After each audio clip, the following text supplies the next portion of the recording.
Think about the last time you had a real argument with your family. And I don't mean, a minor disagreement about politics at dinner or who left the kitchen a mess. Right, not the everyday bickering. Exactly. I mean a fundamental structural clash where your actual identity, like who you are at your core, was on the line. Oh yeah, where your heart just starts racing out of nowhere. Yes. Your stomach drops and you get this overwhelming sense of physical panic, almost as if you were suddenly in um, literal physical danger. It is, well, it's an incredibly visceral experience. Yeah. And it completely defies logic in the moment, honestly. It really does. Because you're standing in a perfectly safe room, right? You're talking to people you've known your entire life. Yeah, but your nervous system is sounding these massive alarms like a predator just walked into the cave. Yeah. We rarely have the vocabulary to explain why standing firm in your own truth around your family feels like, trying to hold back an avalanche. Well, today we are taking a deep dive into exactly that. We have this brilliant, highly analytical source material guiding us today, simply titled, What Do You Do When Being Yourself Costs You Your Family? It's such a powerful piece of writing. It really is. And our mission today is to tear down the mystery of that avalanche. We're going to unpack the exact psychological and physiological mechanics of why this specific type of rejection feels like a life or death crisis. And crucially, we're going to explore the counterintuitive way to survive that mental flood when it hits. Right. So whether you are actively navigating a deep family rift right now, or you just want to understand human psychology better, this deep dive is going to give you some major aha moments. It really shifts the perspective. You stop viewing family tension as a moral failure, and you start seeing it as like a massive neurological event. Okay, let's unpack this. Because the foundational premise of our material today challenges the whole cultural narrative around rejection. Yeah, it flips it completely upside down. I mean, usually when a stranger on the internet rejects you, you process it as an external event. Someone didn't like me. Moving on. Sure, it stings, but it doesn't destroy you. Right. But when your family rejects your authentic self, it triggers a systemic breakdown of your identity. And the root of this is a very specific psychological concept. The source states, your ego needs a witness. The mechanics of this witness concept are just fascinating, especially when you look at how human identity actually forms. Because we love the myth of the self-made person. Oh, absolutely. In modern culture, we love the idea that our identity is this solitary, ironclad thing we just generate from within. But from a developmental psychology standpoint, that is just not how the brain works. So how does it work? Well, our identity is stabilized by the people around us confirming our existence. They serve as mirrors. Family acts as the primary closed system of your life. A closed system. Yes. From the moment you're born, they are the first ones to tell you who you are, what your role is, and basically how you fit into the tribe. Let's use like a structural engineering analogy to make this concrete for everyone listening. If your identity is a skyscraper, your family's perception of you acts as the scaffolding around that building. I love that analogy. It fits perfectly. Right. You grow up inside this closed system. They reinforce certain behaviors. They ignore others. And over decades, that external scaffolding literally holds up your internal walls. And this is exactly where the trouble begins. Because what happens when you start acting in a way that is true to yourself, but it doesn't align with the version of you they're used to witnessing. The scaffolding doesn't just quietly detach. No, it violently pulls away. They begin to withdraw that confirmation. They might judge you or rename your actions, like they'll accuse you of being selfish simply because you're establishing a boundary. I have to stop you there, actually, and push back on this a little bit. Go for it. Because anyone listening who considers themselves, fiercely independent might be thinking, wait a minute, if I am truly authentic, shouldn't I be immune to what my family thinks? Relying on scaffolding just sounds like I have a weak sense of self. I get that. It is so tempting to view it that way because it flatters our desire for total independence. Right. We all want to be the lone wolf. Exactly. But framing it as a weakness completely ignores 2 million years of evolutionary biology. How so? The human brain did not evolve to be an isolated island. We evolved in small tribes where belonging to the group wasn't just like an emotional preference. It was a biological prerequisite for survival. Because if you get cast out, You die. Literal starvation and death. So your brain developed specialized neural circuitry just to constantly monitor your standing within the primary group. Relying on a witness isn't a character flaw. It's a deeply embedded feature of the human nervous system. Okay, wow. So when that closed system destabilizes, when they refuse to witness the real, Your brain logs that as a structural failure of your reality. Yes. And that triggers a massive systemic alarm, Our source material describes this with such an intense quote. It says, "It floods your system as if something is dying, even though your body isn't." which is a full-scale biological hijack. Mm. Deep inside the brain, the amygdala, which is the body's threat detection center, it just completely takes over. And the amygdala doesn't do nuance, Right, not at all. It doesn't know the difference between a hungry tiger leaping out of the brush and the sudden realization that your parents fundamentally disapprove of your life choices. So it just reacts to the threat. Exactly. It signals the adrenal glands to dump cortisol and adrenaline into your bloodstream. Your heart rate spikes, your breathing gets shallow, and the prefrontal cortex, the logical part of your brain, is essentially taken offline. But the wild part is what the amygdala is actually trying to protect. Yeah. Because, like the quote says, your physical body isn't dying. Right. What is actually dying is the specific version of you that was built through their recognition. The version of you that relied on that familial scaffolding to exist. And that is the absolute crux of the crisis. It creates a profound internal division. You are suddenly torn into two distinct entities running completely contradictory operating systems at the same time. The split. Precisely, the split. Let's break that down. So one part of you, the deeply grounded, authentic part, knows exactly what your truth is. It knows what you need, your boundaries, who you're becoming. But the other part. The other part is the conditioned survival self built entirely through their witnessing, and that part starts frantically scrambling. Because it views the loss of their approval as impending death. Yes, so it grabs the wheel to steer you back into compliance just to survive. Which perfectly explains the sheer physical exhaustion of these arguments. Oh, the fatigue is unbelievable. If you've ever been in a prolonged standoff with a family member, you know that bone-deep fatigue. It's not just emotional tiredness, it's a massive depletion of metabolic energy. Because you're asking your brain to fund a war between two opposing realities. Right. One reality says, I must be true to myself to live a meaningful life. And the other screams, if I'm true to myself, I lose my tribe and I die. The caloric demand of cognitive dissonance at that scale is staggering. It wears down your cognitive reserves so quickly. And that's why giving up starts to look so appealing. Why reverting back to what they want or disappearing entirely suddenly feels like relief. Not because you actually believe they are right.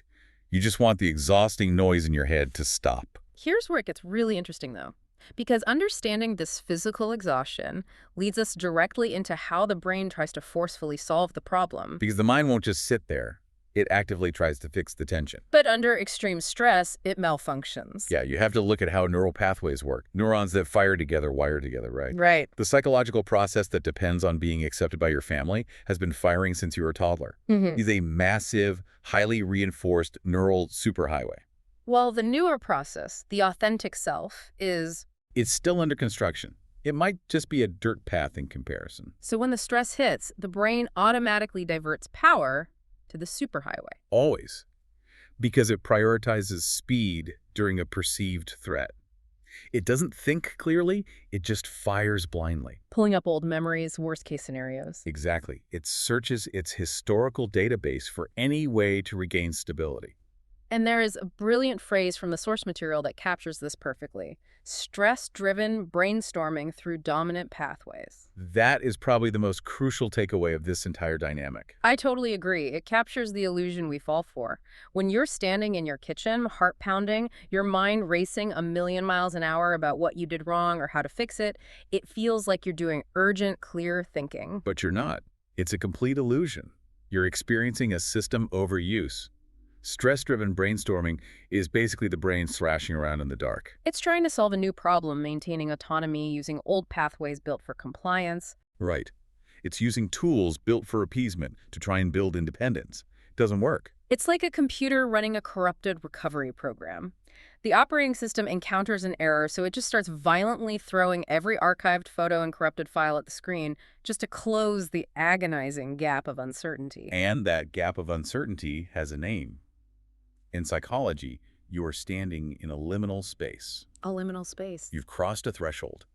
The old psychological structure, the identity stabilized by the family scaffolding, is breaking down. It can't sustain you anymore. But the new structure hasn't solidified yet. Exactly. You are suspended in the void between what was and what will be. And the human nervous system absolutely hates the void. Oh, it disguises it. The brain is fundamentally a prediction machine.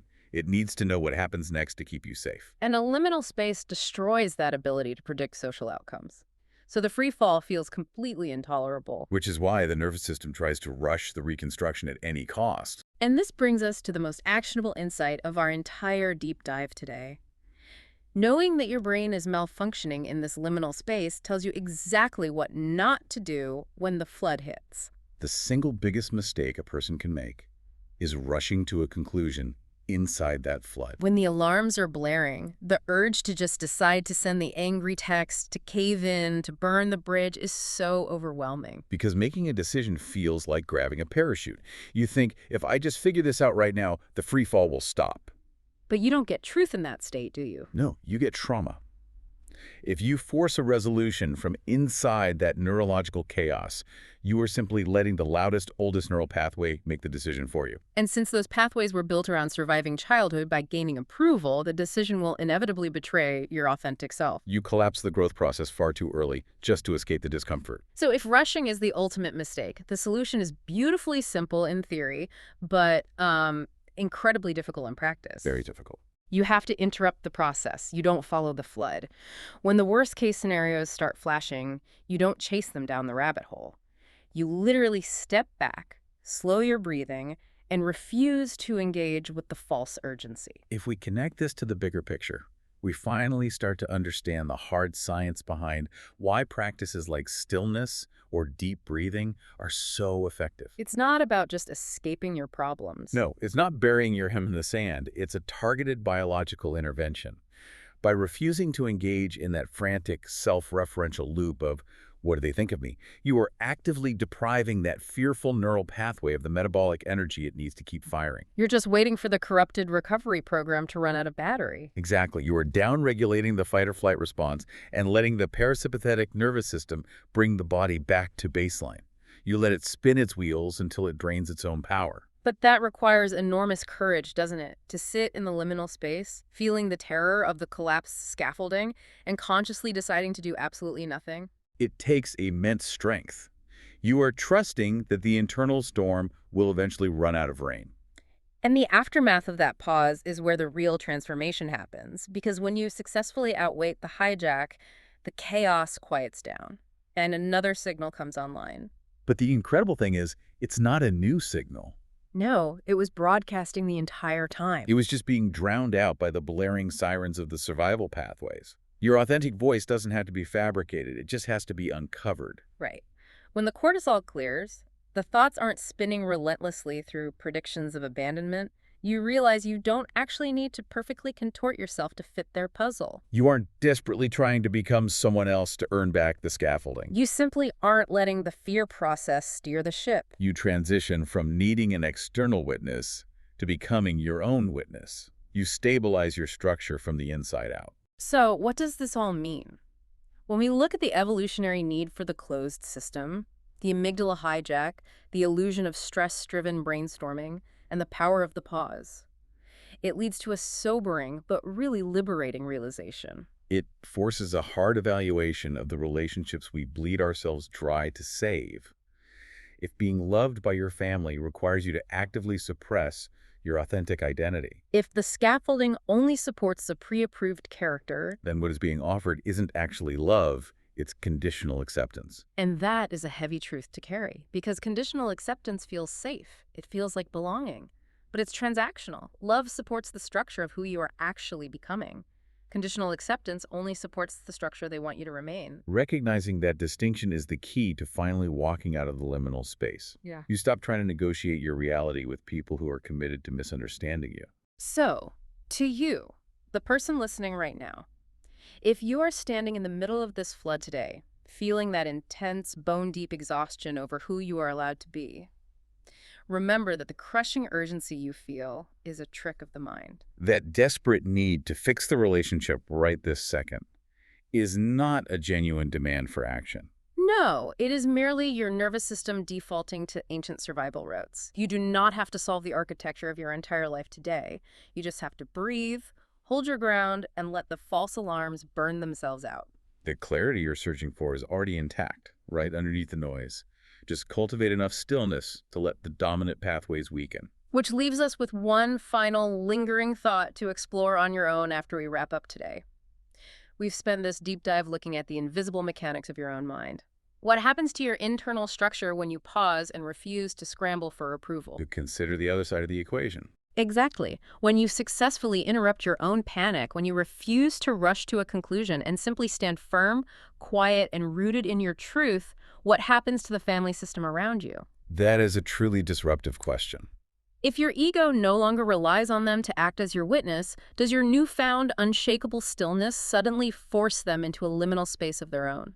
Because a closed system cannot function the same way once a core element refuses to play its historical role. Something to ponder as you pour the concrete for your own foundation. Thanks for venturing into the deep end with us today. Until next time.